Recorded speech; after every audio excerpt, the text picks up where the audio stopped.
Desde antes de la pandemia se habló de diferentes hechos que nos podrían llevar a pensar que podría haber una crisis económica y financiera a nivel global. Luego, con todo lo que ocurrió con la pandemia desde su origen, averiguar qué pasó, detectar una cura o al menos un tratamiento y toda esta evolución de la pandemia que nos tomó alrededor de 2 años, definitivamente detonó ciertas condiciones económicas y financieras que nos llevaron a pensar en que se podría presentar una crisis económica y financiera. Y luego, con todo el tema de la apertura económica a nivel mundial, pues aún más. Hace poco les hice un video hablando acerca de qué son las crisis financieras y qué deben tener en cuenta para identificarlas, además de algunos hitos que han pasado a lo largo de la historia que de cierta manera nos han hecho pensar que son situaciones cíclicas, lo que nos lleva a conversar el día de hoy sobre ¿qué pasó finalmente con la crisis financiera? ¿Estamos en una crisis? ¿No estamos en una crisis? ¿Estamos y no nos hemos dado cuenta? ¿Qué es lo que ha pasado? ¿Qué está pasando a nivel mundial? ¿Y qué está pasando puntualmente en Colombia? Para saber si sí estamos o no estamos en una crisis. Hola a todos, soy Alison Melo y bienvenidos a Cuidando Mis Finanzas.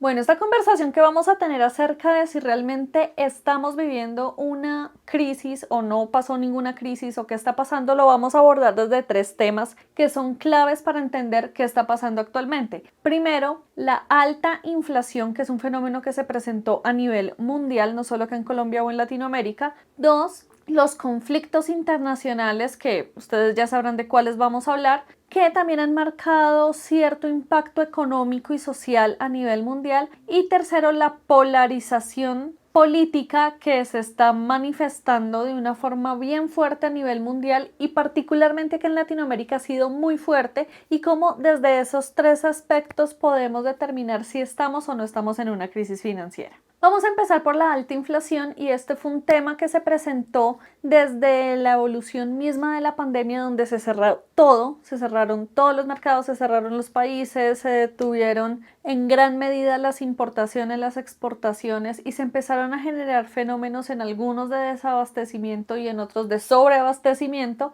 porque nos estaban dando de una forma normal las dinámicas de comercio internacional. Eso por un lado. Segundo, las personas, muchas perdieron su trabajo, cambiaron su trabajo o tuvieron que hacerse cargo de otras actividades donde tenían que estar pendientes de la casa, de los hijos, de qué iban a comer, y empezaron a priorizar ciertos comportamientos que los llevaron a consumir diferente, a reducir su consumo, a enfocarse en lo básico desde alimentación, subsistencia y demás. Eso también detonó que se presentara fenómenos con la inflación, donde al comienzo se estuvo muy bajita, de hecho no hubo un crecimiento, pero lo que detonó esta alta inflación fue la apertura de los mercados, donde básicamente a nivel mundial se abrió todo y se empezó a consumir de una forma muy acelerada. Las personas salieron a consumir, a viajar, a comprar, a hacer, las personas volvieron a su trabajo normal, mejor dicho, tratando de restablecer lo que estaba pasando normalmente. Se disparó la inflación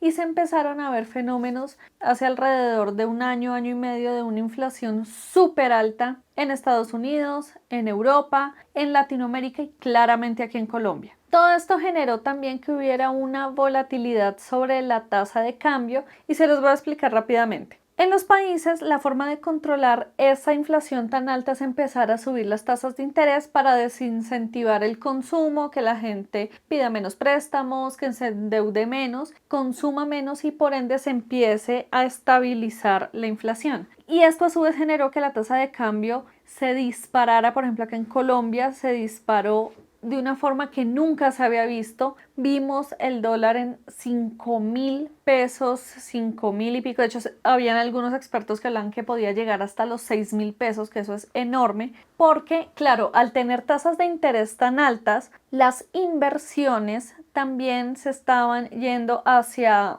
inversiones de renta fija. Por ejemplo, acá en Colombia los CDTs se pegaron una valorizada gigante porque las tasas estaban enormes, entonces pues valía la pena más invertir en CDTs que invertir en otro tipo de medios. se empezó a dar muchos movimientos de flujos de capital hacia los países origen, donde se empezó a mover todo este tema del dólar. Entonces pasaron fenómenos como en Europa, que el dólar y el euro quedaron equiparables, valían exactamente lo mismo, cosa que nunca había pasado. Pasó, por ejemplo, aquí en Latinoamérica, que las tasas de cambio se dispararon todas. La de Chile se disparó de una forma, creo que fue la que más se disparó, luego la colombiana, mejor dicho, en muchos países se disparó la tasa de cambio, y pues como les menciono, acá en Colombia fue gigante. Entonces claro, se empezaron a generar todos estos fenómenos alrededor de hace un año, y lo que generó preocupación y lo que generó esa incertidumbre y ese temor relacionado a si íbamos a vivir una crisis financiera. ¿Qué está pasando ahorita? Hablando puntualmente de la inflación, acá en Colombia se ha estabilizado, se siguen implementando medidas para controlarla, manteniendo la tasa de interés o subiéndolo un poco. De hecho, en este momento la han mantenido, y lo que ha hecho es que la inflación ha estado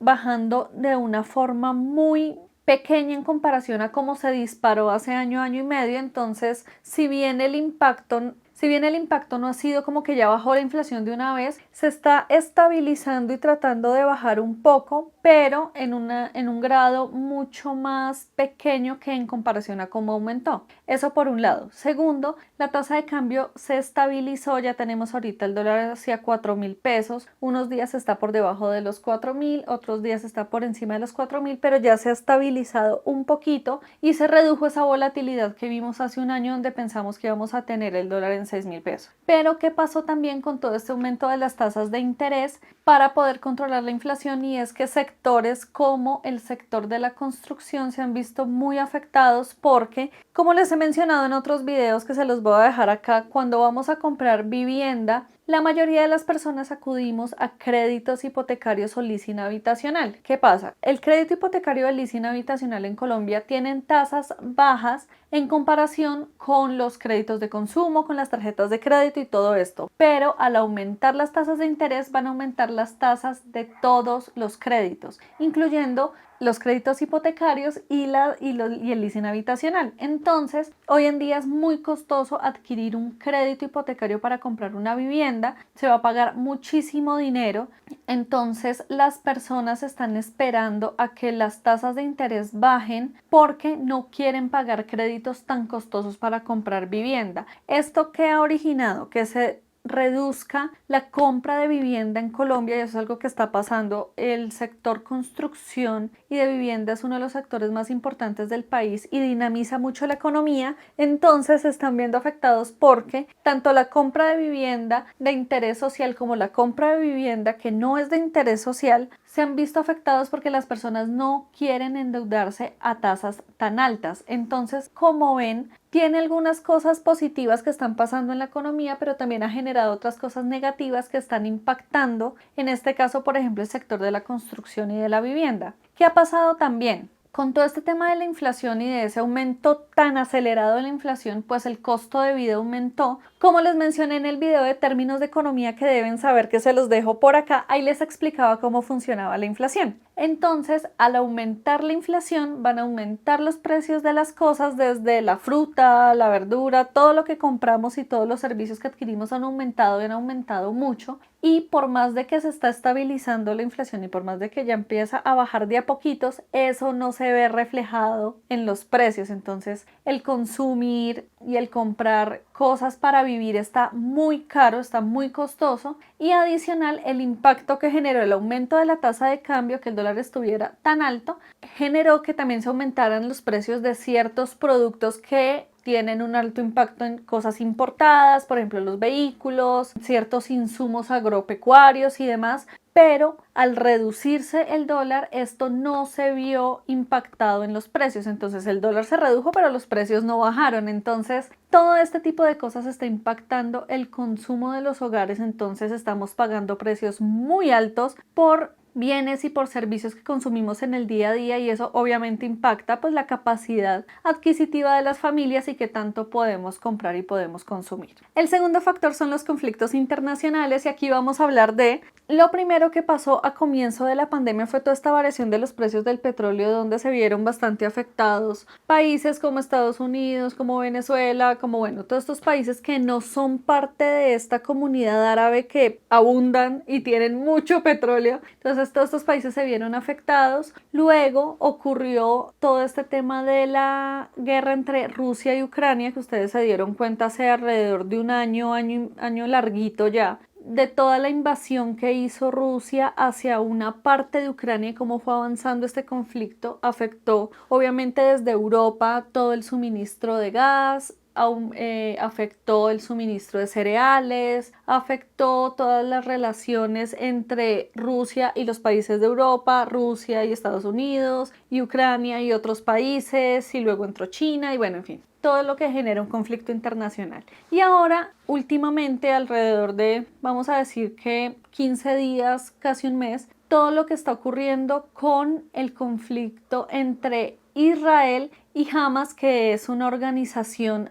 musulmana radical, no propiamente de un país, que deriva de todo este conflicto de Medio Oriente que lleva de mucho tiempo. Les voy a dejar un link de una reseña que hace muy rápido Diana Uribe hablando de este tema para que ustedes entiendan qué está pasando ahí. Se los voy a poner aquí abajo en los comentarios, pero básicamente todos estos conflictos internacionales afectan no solo el comercio internacional, sino también los mercados bursátiles, afecta también las relaciones entre países, lo que impacta precisamente en el abastecimiento de ciertos productos y ciertos servicios que consumimos en los diferentes países. Entonces, al comienzo de estos conflictos nos vimos altamente impactados en lo que pasó en los mercados bursátiles. Se generaron escenarios de pánico, de incertidumbre, porque pues hace mucho tiempo no se veía, sobre todo este conflicto de Rusia y Ucrania, hace alrededor de unos 10 años no se veía un conflicto así en Europa.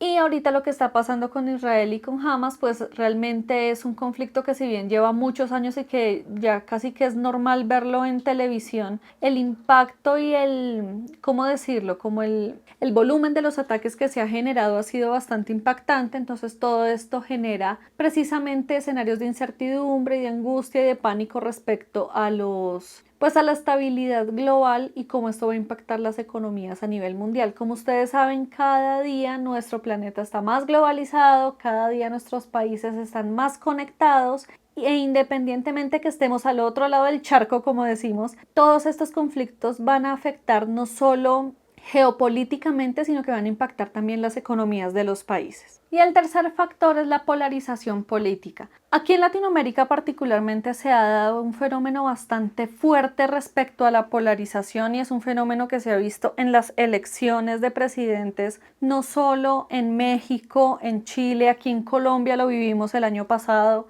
también se ha dado en países como Perú, donde el presidente fue a cerrar el Congreso y el Congreso, mejor dicho, lo revocó y puso una presidenta como interina, y eso quedó ahí como en un conflicto político. En Argentina ahorita están en elecciones y están bastante polarizadas, y sin dejar de lado todo lo que ha pasado en Estados Unidos con la polarización, donde el presidente era Donald Trump, generó una polarización enorme entre demócratas y republicanos. Luego pasó lo de la toma del Capitolio, que eso es algo que uno nunca esperó ver en la vida real, y nos lo imaginábamos tipo Hollywood, y fue otra cosa nada que ver. Y todas estas dinámicas de polarización lo que genera es un impacto en las economías, hablando puntualmente de las economías, en que no se dejan avanzar proyectos, no se aprueban reformas, entre cada bando se están poniendo piedritas y obstáculos para que el otro bando, que es el que está gobernando en ese momento, no pueda desarrollar su plan de gobierno y no pueda ejecutar lo que necesita ejecutar. Entonces, en Estados Unidos llega Donald Trump, quita el Obamacare, luego llega Biden, pone el Obamacare otra vez, no se dejan aprobar reformas como la reforma pensional que le urge ahorita a los Estados Unidos. Yo les mencioné eso en un video donde hablé de cómo se pensionan las personas en otros países, aquí se los voy a dejar, y ese es un un dolor que tienen ellos ahorita, todo el tema de reforma pensional, todo el tema de esa polarización que tienen entre un partido y el otro, lo que están afrontando en cuanto a la situación económica de la inflación y de la volatilidad de los mercados y demás, y todo se deja permear por esa polarización política que afecta también la economía. Por ejemplo, acá en Colombia, para darles un ejemplo, el solo hecho de que hubiera ganado un gobierno de izquierda que no había ganado acá en Colombia hizo que se voltearan los papeles y aquellos que eran los que lideraban los gobiernos, hoy en día son los que están haciendo oposición y al final del día lo que esto genera es que primero no se dejan avanzar las reformas que se tienen que hacer. Aquí en Colombia están en pie 3 reformas, está la reforma laboral, la reforma pensional y la reforma a la salud y son reformas que se deben hacer. No estoy diciendo que las que se estén proponiendo sean la mejor solución, solo que son reformas que se deben hacer, pero por esta misma polarización se empiezan a generar trabas y obstáculos y no avanzan. Entonces el gobierno que está ahorita no puede entregar resultados porque no se han dado esos caminos para poder ejecutar. Por este lado, desde la oposición, se generan esas trabas y esos obstáculos para que aquí no se desarrolle y así mientras van cambiando de bandos, mientras va quedando uno gobernando, luego el otro, y eso es lo que genera las polarizaciones. Entonces,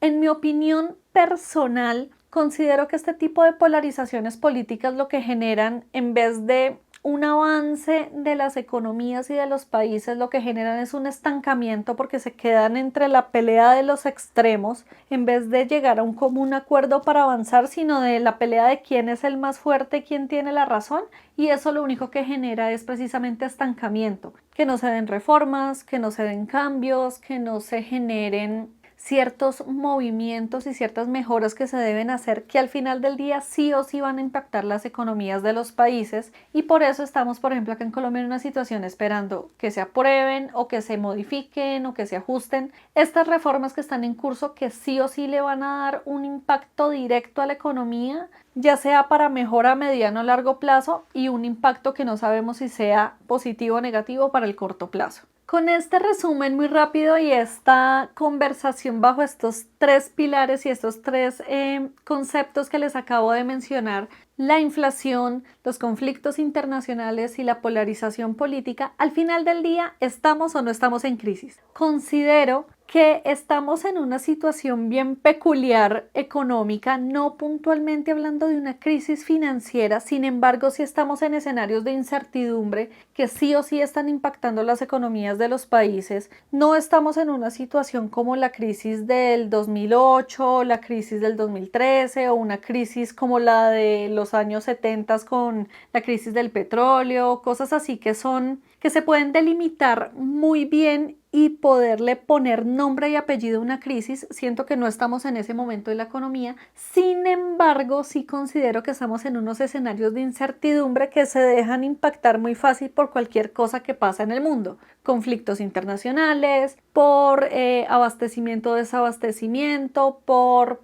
polarizaciones, por pandemias, se deja permear de muchas cosas que sí nos está afectando a todos y en este momento lo que están haciendo cada uno de los países es tratar de pilotear ese avión que va ahí como en una turbulencia, pero todavía no se le ha dañado ningún motor. Creo que estamos como en eso. Entonces, ahorita los países, cada uno desde su política fiscal, están tomando ciertas decisiones y desde su política monetaria tomando ciertas decisiones para manejar lo mejor posible esta turbulencia que se está viviendo para poder afrontar todos los fenómenos económicos que se están viviendo mientras se logra estabilizar un poco cada una de las economías con todo lo que ha venido pasando. Pandemias, conflictos, abastecimientos, cierres de economías, apertura global, todo esto, como se dan cuenta, son tantos hechos a la vez que lo que están haciendo ahorita los países es más o menos tratando de moverse dentro de esta situación y que las economías no se afecten tanto. Lo que genera también cierta confusión sobre cuáles decisiones son mejores que otras, qué tanto tiempo tenemos que esperar para ver los resultados de que se empiecen a estabilizar las cosas. Entonces, ¿en qué situación estamos? En una situación de incertidumbre, estamos en una situación de estar muy alerta de cómo se va comportando la economía de cada uno de nuestros países y por ende acá el consejo es todas las decisiones de finanzas y económicas que tomen ustedes para sus vidas y para sus familias, que es lo que hablamos aquí en el canal, es traten de tomar decisiones cautelosas, tratar de analizar muy bien cada una de las decisiones financieras que tomamos, si vamos a acceder a un crédito, si vamos a invertir, si vamos a ahorrar, si vamos a reducir gastos o si vamos a realizar algún gasto importante. Todas estas decisiones que vayamos a tomar, tratemos de hacer un análisis del entorno económico que estamos viviendo en ese momento, puntualmente, pues cada uno en su hogar y en su familia, para saber si la decisión que van a tomar es acorde a su situación económica primero y segundo, si es acorde también a la situación que está viviendo el país. Y les voy a poner un ejemplo. Si ustedes ahorita tienen como proyecto comprar vivienda porque quieren invertir en finca raíz, todo esto, pues acá en Colombia, como se dan cuenta, las tasas de interés están muy altas, entonces tal vez la decisión no sea comprar ya vivienda, pero tal vez sí ahorrar, aprovechar ahorros en instrumentos como un CDT, por ejemplo, que está dando muy buenos rendimientos precisamente por esas mismas tasas de interés, y se esperan un poco en lo que se va estabilizando todo este tema de la tasa de interés y ya puedan acceder al crédito con el interés que ustedes esperan y que se ajusta a lo que ustedes pueden pagar, por ejemplo. Segundo, otra estrategia que pueden tener en cuenta con todo este tema de la inflación, que si bien se está reduciendo un poco, pues todavía no está bajo y por ende tenemos precios en los productos y en los servicios que consumimos muy altos. Entonces tratemos de ser muy cautelosos en las cosas que compramos, ser fieles a nuestro presupuesto, no ir a comprar o a vivir por encima de las posibilidades o de los ingresos que recibimos simplemente porque las cosas están más caras, sino tratemos de hacer un ejercicio juicioso cuidando nuestros ingresos primero y segundo, no derrochando el dinero. Y otro tema que siempre les voy a recomendar en todos los videos es tengan un fondo de emergencias donde tengan un dinero guardado. También les mencionaba en un video que se los voy a dejar acá de cómo hacer un fondo de emergencias que no necesariamente esté en el sistema financiero o no completo. Una parte la pueden tener guardada en su casa que esté en efectivo, cosa que si llega a pasar alguna situación de crisis económica, de crisis financiera y demás, pues ustedes tengan a qué echarle mano y no se queden con una mano adelante y la otra atrás y no sepan cómo reaccionar a este tipo de situaciones. Son situaciones que no controlamos, son situaciones que no están en nuestras manos, entonces es mejor prepararnos y ser precavidos ante estas situaciones. Y el último consejo que les voy a dar es traten de no endeudarse si no es necesario. No se endeuden porque sí, porque como se dan cuenta en estos escenarios de incertidumbre económica y de incertidumbre financiera, lo primero que se afecta es precisamente la situación económica de un país, donde se pueden afectar el sistema financiero, donde se puede afectar el que el día de mañana perdamos nuestro trabajo o que se pierda alguna fuente de ingresos en la familia, donde pueden subir las tasas de interés, donde se puede poner más costosas ciertas cosas. Mejor dicho, son muchos escenarios y si ustedes están endeudados, y es algo que me dice mi esposo y me parece muy chévere y se los voy a compartir, es en la medida en la que ustedes están más endeudados, menos libres son de tomar decisiones respecto a su dinero, porque su dinero y sus ingresos ya están comprometidos a pagar deudas, a pagar obligaciones financieras. Entonces, si llega a pasar una situación donde pierden su trabajo, pues o sea, la situación va a ser extrema y va a ser muy grave porque ustedes no solo perdieron su fuente de ingresos, sino que además tienen que pagar obligaciones financieras en una situación económica bastante compleja. Entonces, en la medida de lo posible, no se endeuden, traten de ahorrar, traten de ser mesurados y conservadores con las decisiones económicas y financieras que toman. Y créanme que van a poder afrontar estas situaciones de incertidumbre y de crisis de la mejor forma posible. Y listo, ese era el video que teníamos para el día de hoy, un poco más conversadito acerca de lo que está pasando en el mundo.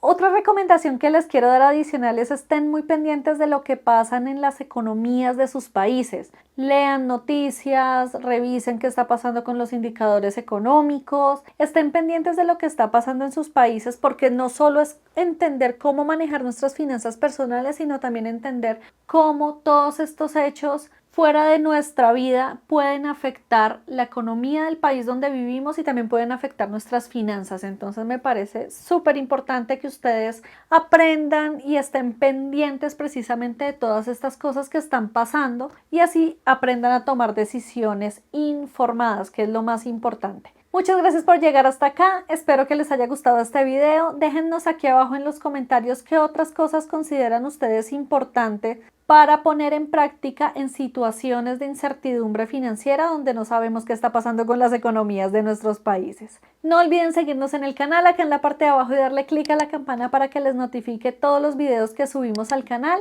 Subimos 2 videos a la semana y un episodio del podcast Píldoras Financieras, que por acá se los dejo para que vayan y escuchen todos los episodios que tenemos. Ya tenemos bastantes episodios de diferentes temas financieros, económicos, de actualidad, bueno, en fin, mucha información con la que ustedes van a aprender. También los invito a que vayan a nuestras redes sociales, que se las dejo por aquí, donde también les compartimos tips muy rápidos para que aprendan de finanzas personales y donde les avisamos cuando estamos subiendo nuevo contenido.